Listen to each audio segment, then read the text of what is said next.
Hey everyone, welcome back to another video. Today I'm going to be going through the 2024 FRQs for AP Comparative. So I'm making this video before the rubrics get released. I'm making this in May, so a few weeks after the AP exam. So I've compiled what responses to what I would have put on the AP exam or what I think is correct to these FRQs. I use some of College Board's resources and other notes and information to create this. It's not a very extensive overview, but it should go over kind of the gist of what I think you need to have to earn the points. Before I get started, I do want to say I'm going through both sets of the FRQ, so there'll be timestamps on the video for you to see that. And I do want to say is I think these FRQs this year were very, very standard for AP Comparative FRQs. Both of them were about the same in difficulty, in my opinion. Required about the same amount of thinking, especially FRQ 3. Though that FRQ to me was just, there's part C on both of those. We'll get to those. That one to me is just kind of mind-boggling. That would be the one that would mess me up. So yeah, I don't think any of the sets are that much harder than previous years or even each other. I think last year's FRQs are harder. So that's good news to you if you took this exam this year. So let's go through set 1. We'll go through all 4 FRQs for each set. So yeah, here we go. So this is FRQ 1, the conceptual analysis. So part A says, describe a function of a election commission. So there are various functions, various roles that electoral regulatory organizations have, and this can vary based on the country because different countries have different commissions. But for the most part, they can involve ballot design and distribution, voter education and outreach, get more people to vote, oversee the candidates and who they are, as well as the political parties in the election, monitor the election processes, such as campaigning, as well as the results, resolve any electoral disputes, and ensure voting integrity and enforce the laws. The bottom two there, resolve electoral disputes and ensure voting integrity, are probably the big ones, the ones that a reader's probably going to look for first, and then they're going to look for the other stuff in the rubric. So part B, describe an election rule that enhances political competition. So we learned in Unit 4, there's a type of election system that promotes political parties and multiple different winners, and that's proportional representation. It can result in an increased number of political parties as well as minority and women candidates. So that's something that came to my mind here, but you probably could have been just saying allowing multiple parties to run, because in some countries like China, multiple parties can't really run. You also say allowing women to run, because that's also not something that's allowed in every country. Multi-member districts promotes multiple winners or multiple different groups that are running, which enhances competition, as well as lowering voter thresholds. That's something you probably could have said, and that's kind of the odd one out answer here. On part C, how can these commissions contribute to democratization? Remember, democratization is the movement from an authoritarian to a democratic regime, and that's typically done by enhancing free, fair, and competitive elections. And the course and exam description that College Board provides actually gives this little statement here about democratization and the commissions. And it says that these commissions in Mexico and Nigeria reduce voter fraud and manipulation and enhance electoral competition. So if you said that, you're probably getting the point. Or even if you said a third of that, if you said lower voter fraud or enhance competition, that probably would have been fine. You don't have to give an essay of a response, though, and it's not asking for any examples. That's what the other FRQs are for. Part D, explain why an authoritarian political system would use an electoral regulatory organization. So why would an authoritarian regime use a more democratic system? For legitimacy. We've learned this in every unit that every regime likes to maximize its legitimacy. So if they had even a facade of electoral competition, even a perception of electoral competition, a perception of a democratic characteristic within their country, they can raise legitimacy. Another thing that's very common in authoritarian regimes is controlling, limiting, and suppressing the political opposition. And they could do this with these regulatory organizations as they can oversee the candidates and political parties, which we discussed in part A here. So that's FRQ 1. I don't think it's that bad of an FRQ. Definitely not as common of a topic as some of the other topics like civil society or economic liberalization, but something you've definitely probably learned about in the course. Okay, here's FRQ2, in my opinion, the easiest one. So, using the table, identify the country with the lowest score. That's China. You just have to read the chart. And then B, describe a trend in civil liberties in Nigeria from 2006 to 2021. Okay, so we're going to look at the whole chart here. And it went from 3.5 to 3.8 to 4.1. So it went up. So you just had to say that it increased. C, describe civil liberties. So in 2021, 3 years ago, College Board gave kind of the same prompt. So this is what they accepted on the rubrics. Either guarantees of personal freedoms that the government cannot restrict without due process, or individual rights protected by law from unjust government action. What wouldn't get you the point is just saying freedom or rights or laws the government must enforce. You have to connect them to personal freedoms, personal rights. That's what makes something a civil liberty. They're connected to an individual, and the government cannot restrict them without due process, or there's no unjust government action here. So there has to be that kind of that two-parter here to get the points. All right, part D, draw a conclusion about the protection of civil liberties in Mexico. So in Mexico, just like in actually, no, Mexico's the only one like this. So Mexico's trend is that civil liberty scores are decreasing. So the conclusion we can draw is that as time has gone on, civil liberty scores have declined from 2006 to 2021. I gave the exact scores. That's something I would have done because it says using data in the table. I would have cited data in the table. You probably are fine without doing that. But since the civil liberty scores have declined, Mexico's protection of civil liberties during this time has declined. If you just said Mexico's protection of civil liberties has declined, you probably wouldn't get the points because you didn't use the data in the table. And it tells you to explicitly use the data in the table. Okay, part E. Explain how China's civil liberties scores relates to its governmental transparency. So this is the explain. It's kind of the beefy one, but not that bad. So we can see, using part A, for one, that it has the lowest civil liberties score. So there's low personal freedoms protected by the government from unjust government action without due process, that sort of thing. It kind of sucks. China's the worst, if you haven't taken that away yet from this course.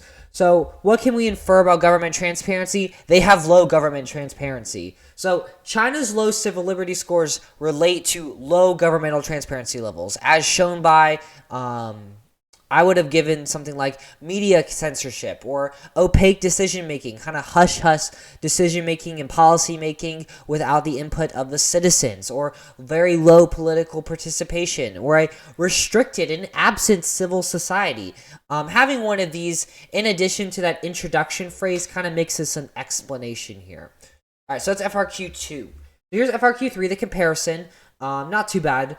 Economic liberalization, that's a whole unit in the course, essentially. So what is economic liberalization? What I would think College Board would want, not a laser pointer, a pen, is this part right here, these first three lines. Economic liberalization occurs when a state reduces its economic role and embraces free market mechanisms. That, to me, is probably all you need to get the points. If you gave the examples here, like eliminating tariffs or opening the economy to FDI or privatizing industries, that would have been fine as well.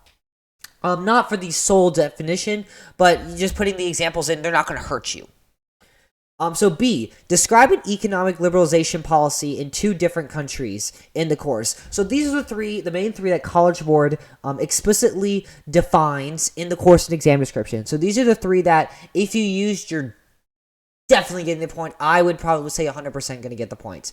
So you probably would need to write a little bit more for A and B to give it a real description, because it does say describe. I think, honestly, this is fine for a description if you talked about the NNPC.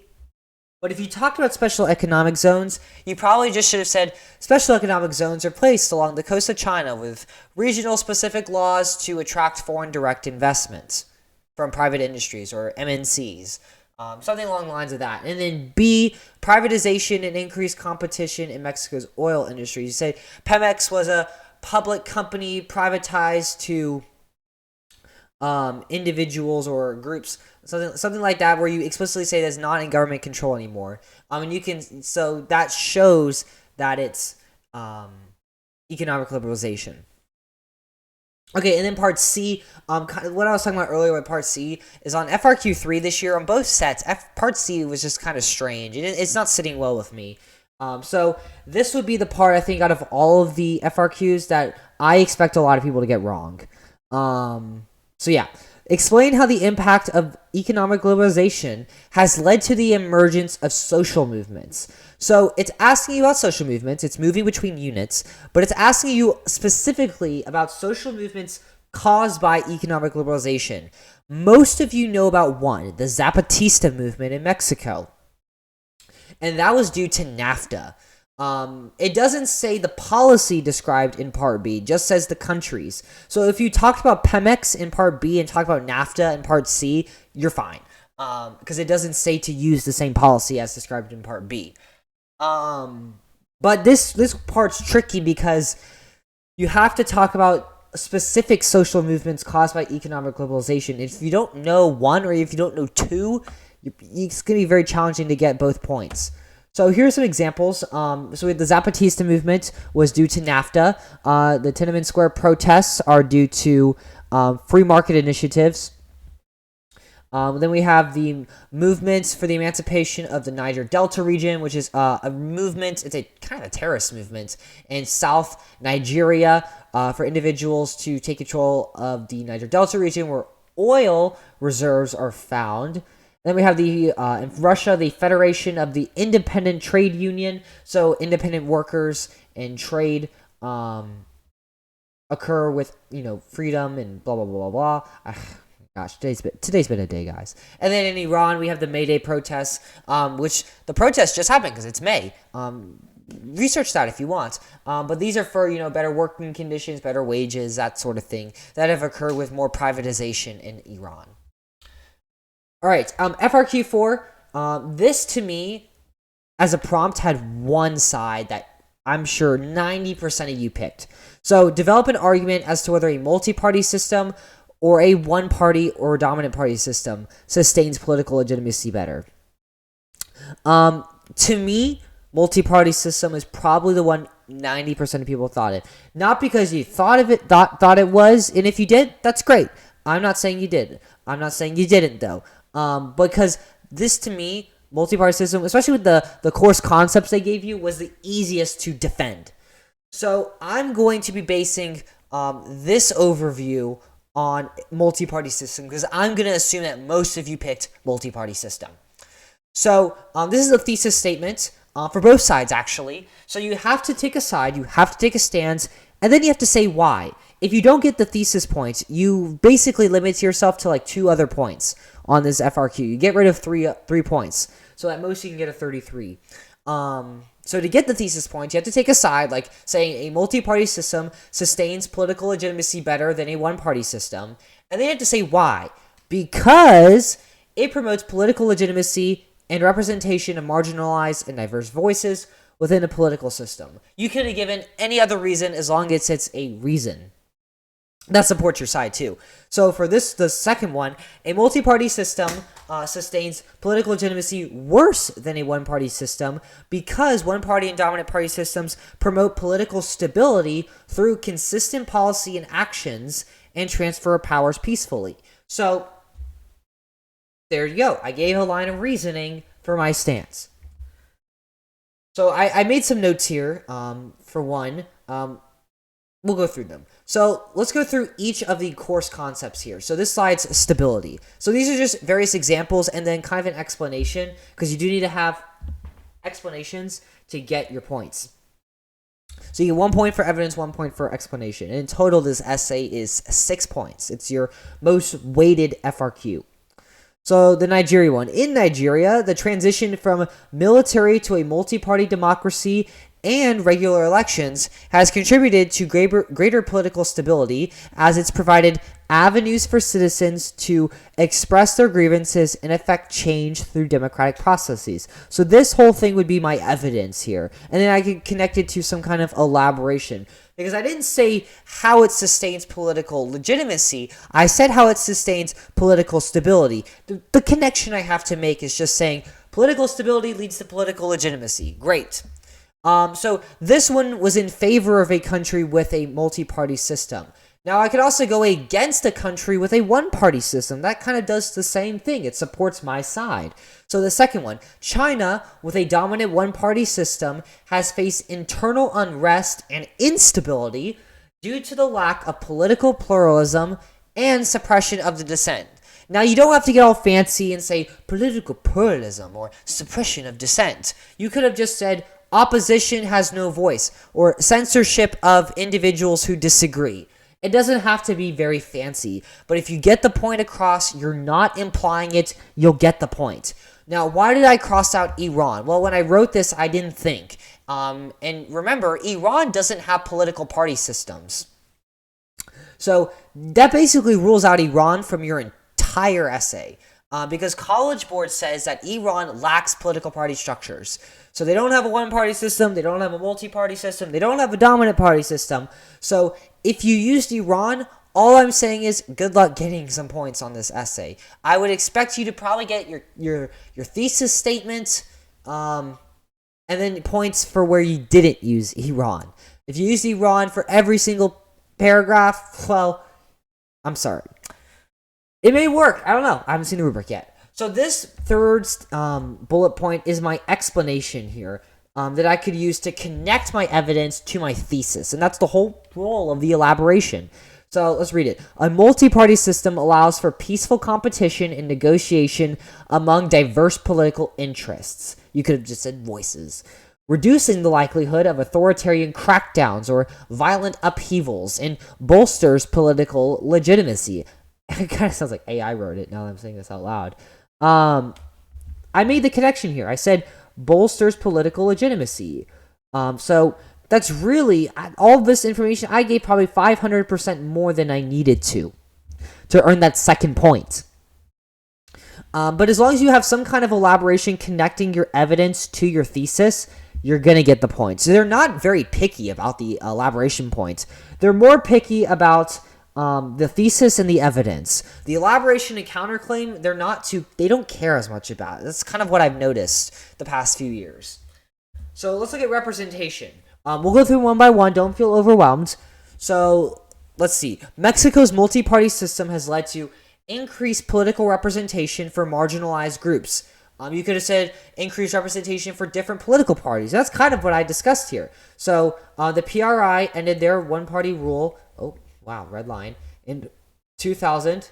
And then in Mexico, they've seen opposition parties rise, such as the National Action Party or the PRD. So different political parties have taken office since 2000. That also includes the PRI. They've also had some wins since then. So these different parties have provided platforms for minority groups, indigenous communities, women, and other historically marginalized groups for advocacy and political participation. So this paragraph does a really good job at showing how a multi-party system in Mexico sustains legitimacy through representation. Now in Russia, power is concentrated within the ruling United Russia Party, so political representation is limited, and opposition voices are often silenced. That doesn't sustain political legitimacy because it doesn't provide representation at all.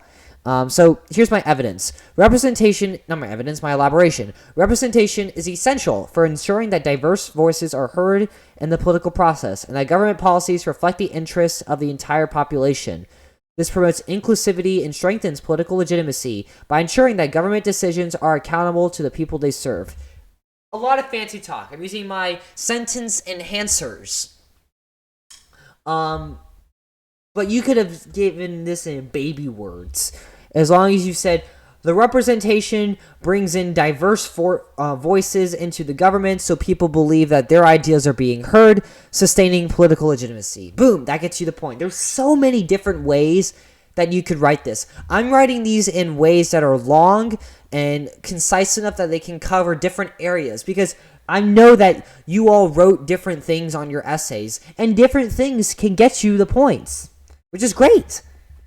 All right, here's transfer of power. So you could talk about how power is transferred between different party groups. That's kind of what I was thinking here. I wasn't thinking of like devolution.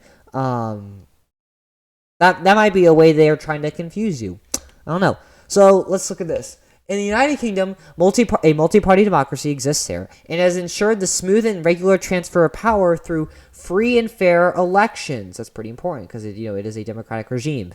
Since the early 20th century, power is altered between the two parties, with occasional coalition governments involving smaller parties. So that's like the Scottish Nationalist Party or the Labour, not the Labour Party. Yeah.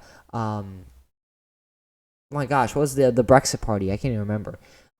Despite ideological differences, these transitions have been peaceful and orderly, reflecting a commitment to democratic principles and the rule of law. So again, I gave so much more than I needed for this essay, but I did discuss how transfer of power is good because it upholds democratic principles and the rule of law. It's been peaceful, and it's involved multiple parties within the country. So that brings in multiple voices. In Russia, with a dominant party system under United Russia, there's been limited political turnover. I mean, Putin's been president, 5 times by now? I think he's on his 5th term.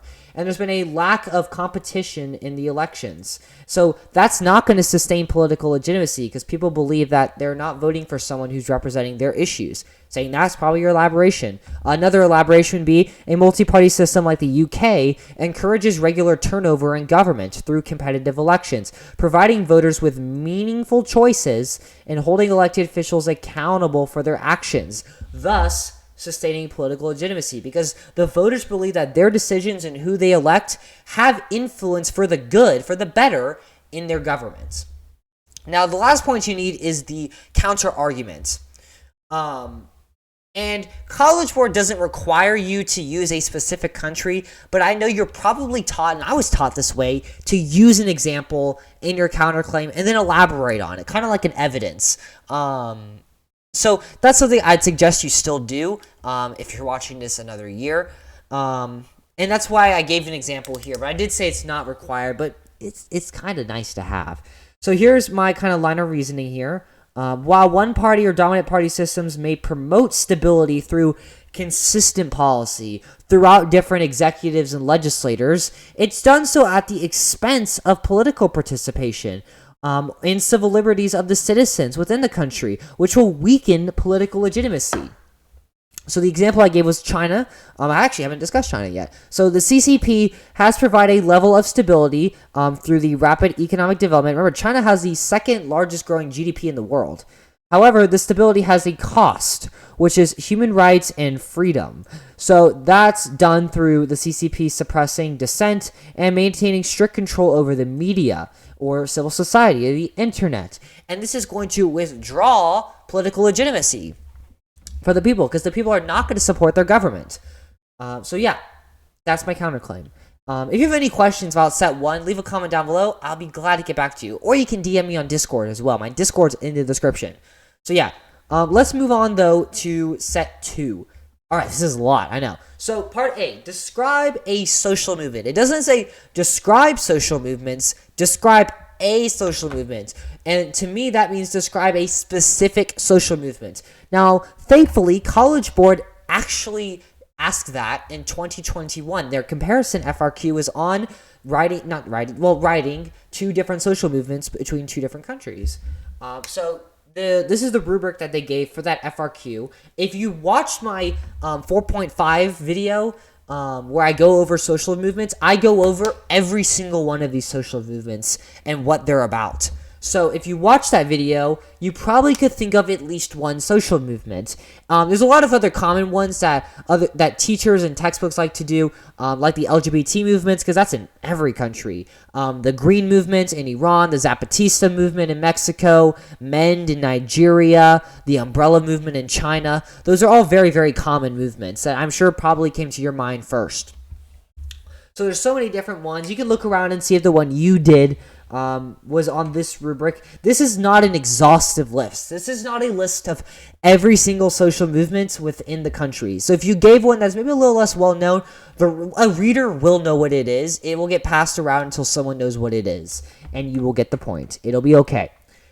All right, what's the difference between social movements and political parties? There's a lot of differences. So social movements arise spontaneously. They're less structured, and they're typically due to a singular specific grievance within the social sphere of the country. They lack formal organization structures, and they lack hierarchy. They have decentralized leadership. They focus on a broad social change and advocacy for a specific issue.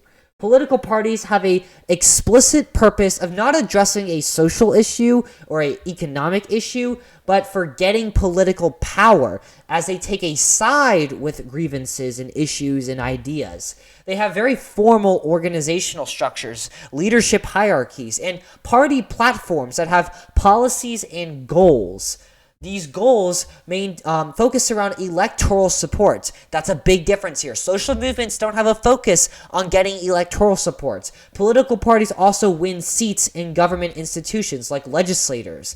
They engage in candidate recruitments, fundraising, campaigning, and policy formulation. The formulation is important here. Both of these entities can influence policy, but political parties focus on policy formulation. So how do social movements affect political change? Essentially, how do they affect policy? Well, they can affect political change and policy formation through mobilizing public opinion and seeing how the citizens agree or disagree with the government, or how do they feel about certain issues. They can do this through surveying, for example. They can put pressures on politicians through protests and advocacy campaigns to address their grievances. They can influence policy agenda and push issues in the politics.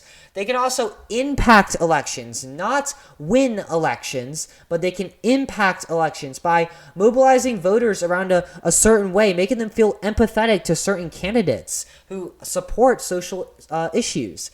They can also seek legislative actions through lobbying and grassroots and coalition buildings with sympathetic lawmakers who feel empathy for their issues and connect with them. Oh, and part D. This part's, I think, a little simple. Explain why a democratic regime would impose restrictions on a social movement. Quote unquote, the same reason an authoritarian regime would as well. To maintain public order, to maintain the security of the country, to maintain national security, to maintain the laws and enforce the laws and principles within the countries. That's why any regime would have security and restrictions on social movements or really anything within the country. Okay, FRQ 2. I have little markings here already. Isn't that cute? So, part A. Identify the country with the lowest Freedom Press Index score in 2018. So, 2018 here. The lowest one is 21.7, and that's in China. So, describe the Freedom Press scores in Nigeria. So, this is Nigeria. They go down, down, again. So, they decrease. Part C. Describe democratization. So, out of the course and exam description, what I think would be an appropriate description would be this first part right here, and then one of these, particularly A, because that's kind of the key one that College Board likes to discuss. So democratization, you have to say it's the movement from an authoritarian to a democratic regime. This part right here about it can be temporary or occur in different stages, that's probably not required. But this first part, the movement from an authoritarian to a democratic regime, I'd say that's probably required. And then typically the biggest way that countries do that is through competitive, fair, and transparent elections. You could probably get away with all this other stuff too, but this is the one they're looking for in particular. Wow, that's a terrible star. I'm drawing with my mouse. It kind of looks like a fish. Let me erase that. That's so bad. Oh my gosh. All right, part D. Using the data in the table, draw a conclusion about democratization in Mexico. So this one kind of tripped me up at first. So we see the data, like in Nigeria, the Freedom Press Index scores are decreasing. So that means the citizens are having less freedom with the press. Okay? So what does that say about democratization? Well, democratization is to promote freedom and promote the freedom of the press. So if it's declining, does that mean that Mexico's turning back into an authoritarian regime? I wouldn't say that. What I would have said is that since the scores have declined, and I gave the actual values here, you probably find not doing that. This indicates democratization is slowing down or reversing. I wouldn't say Mexico's becoming authoritarian. I think that's a little too harsh of a statement. I would say it is slowing down, or reversing, or they said here changing direction. That could probably be fine as well. And why? Since citizens seem to have lower freedom of the press. Because that's what the data says. Part E. Explain how the index score in Iran relates to its regime type. So Iran has really low index scores. It actually has a lower score than China in 2022. So what does that mean with its regime type? Well, it's authoritarian, as we know. So Iran has the lowest score, indicating an authoritarian regime type. Which promotes, I gotta give a little bit of an explanation here. So a characteristic of an authoritarian regime is censorship, or heavy licensing and registration for media or civil society, media access limitation, heavy surveillance of individuals and media groups, as well as intimidation and harassment for press groups and journalists. Remember, we're looking at the freedom of the press here. So if I'm talking about something random like oil, that's probably not going to work because that has nothing to do with the prompt or the table. Okay, FRQ3, the comparison. Unitary and federal. Oh my gosh, this is such an easy thing that College Board can ask as a comparison. A lot of teachers actually give something like this on their Unit 1 test because it's so easy to give. So what's a unitary system? So College Board defines a unitary state as a state that concentrates power at the national level. So this part right here, concentrating power at the national level, that's probably enough to get the point. You would have been fine elaborating a little bit and saying, yeah, it has uniform policies and efficient policy making because of less gridlock, something like that. That would have been fine as well in addition. So part B, describe the division of power between national and regional governments in two different countries. So basically, take two countries in the course and describe them as unitary or federal. What I would have done is picked one unitary, one federal. So examples here. Nigeria operates under a federal system. I defined it as federal. And power is divided. You could have said shared, probably. That's would have been fine as well. Between the central government and the 36 autonomous states. And then the UK, despite the unitary nature, devolution has granted varying degrees of power to regional governments in Scotland, Wales, and Northern Ireland. So it's not asking you to identify unitary and federal. I gave those for each of these though, because it makes it easier. And this is a very current event within the UK is all this devolution occurring, particularly like with the establishment of the legislative assemblies or giving maritime authority to Scotland. Here's another one for federalism. So Mexico operates under a federal system of government. Power is divided, you probably could have been said shared, between the central government and the 31 states. And then I elaborated a little bit more and gave a specific power that the states have in Mexico, like taxation and economic development. They may ask for something a little bit more specific. It doesn't say identify a power in each of the states, but it's not going to hurt you to do that. Again, it's about beefing up your FRQ so you know you're getting the point. All right, and then part C. Oh my gosh, this one gives me more of a headache than the set 1 part C. Both of these are probably ones that I don't think a lot of students are going to get right. Just because they cross units like this. And College Board doesn't typically do that on the FRQs.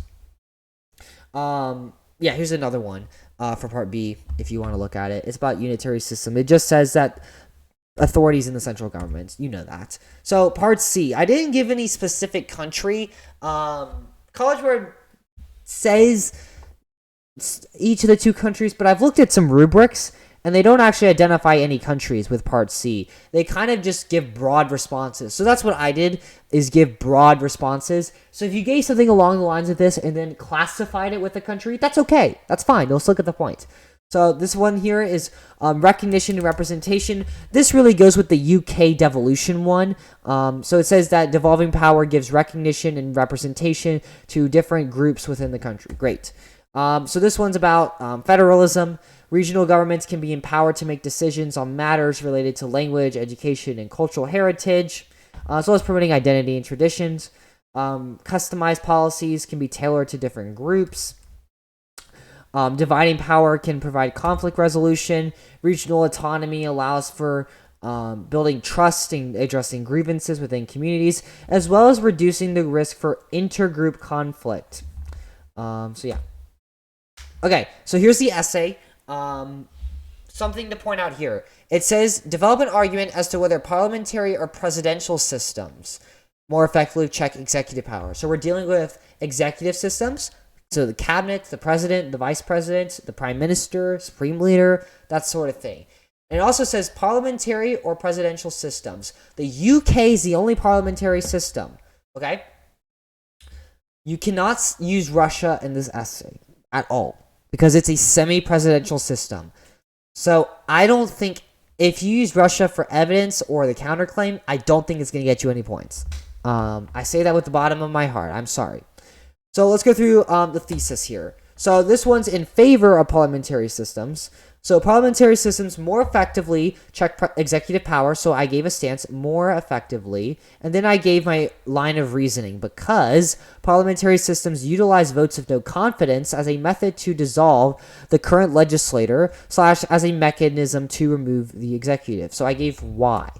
This one's in favor of presidential system. So presidential systems more effectively check executive power. And I said due to instead of because, or you could say since, or something like that, because they have defined term limits that hold the president accountable to the voters who will directly vote them into an office. And that's my line of reasoning there. So for a thesis, again, you need a statement, your side here, so parliamentary or presidential systems, and a line of reasoning. If you don't get a line of reasoning, you cannot get the points.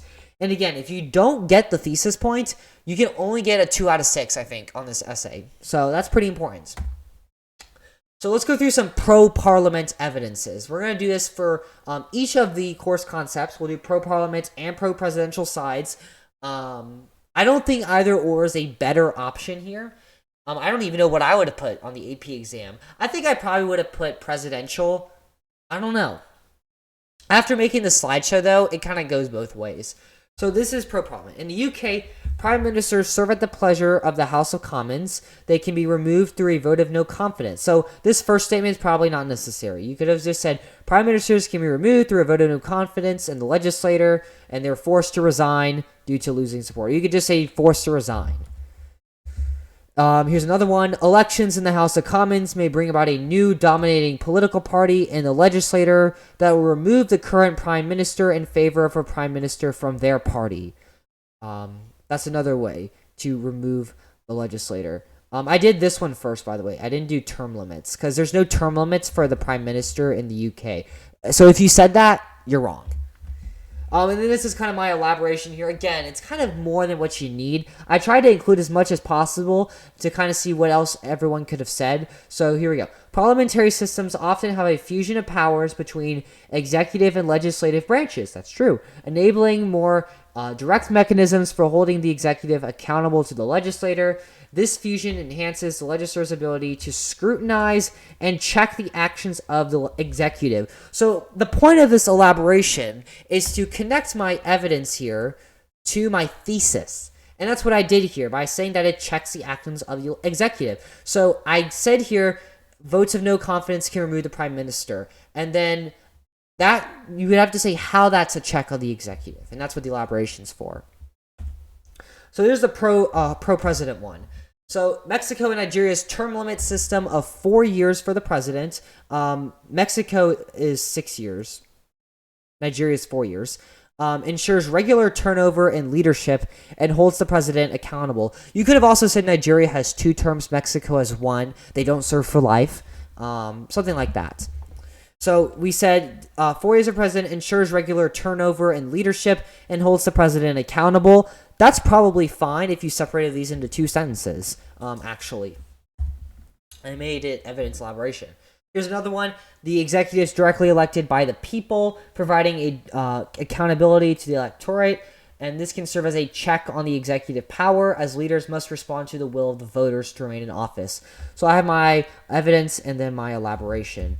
Nigeria has a clear impeachment system that can remove the president in cases that it violates the Constitution, acts in a corrupt manner, abuses power, or fails to uphold national security. Impeachment starts in the Senate of the legislator, and this other branch of government serves as the check and balance on the executive here.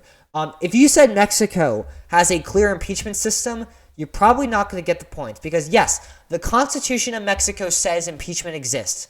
However, it doesn't actually say how impeachment occurs. So impeachment hasn't occurred and it probably won't ever occur. So what about the counterclaim here? So here's one. Presidential elections often focus more on personalities, charismatic character, we learned about that, rather than policies. And once elected, presidents may have limited accountability between the elections. So what they'll do is they'll rizz up all the voters during their campaign, and then once they're elected into office, they're not actually going to do anything. They're going to have low accountability between the elections, especially in Mexico, where you serve 1 term. You don't have to worry about re-election. In contrast, parliamentary systems allow for more immediate and direct accountability, as regular elections occur every 5 years in the House of Commons, and the legislator can remove the prime minister through a vote of no confidence. So here's a counterclaim for the other side. Parliamentary systems contain executives that do not have term limits, even if they're selected by individuals elected by the people, which can limit political accountability of the executive. So yeah, that's a counterclaim for you. And I believe that's it. So yeah, if you have any questions whatsoever, leave a comment down below or message me on Discord. I'll be happy to help you out. So please like and subscribe. That's it for this video. Go check out some other videos if you'd like to. I have a video about tomatoes being a fruit or vegetable in the law of the United States. I think that's pretty interesting. So go check that out. I'll see you guys in the next video. Adios.